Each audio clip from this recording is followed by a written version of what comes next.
să mi te închipui la masă, scriind cu degete pale strânse pe stilou, pe stilou, rotunjind cuvinte din nou și din nou.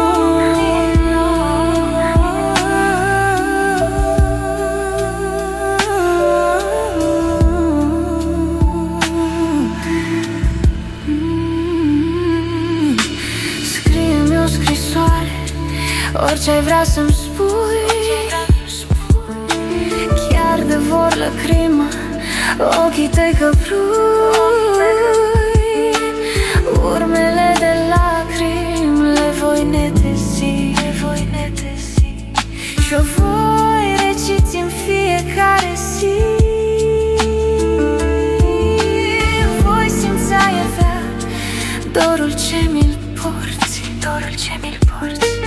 pașii-ți voi simți seara pe la porți.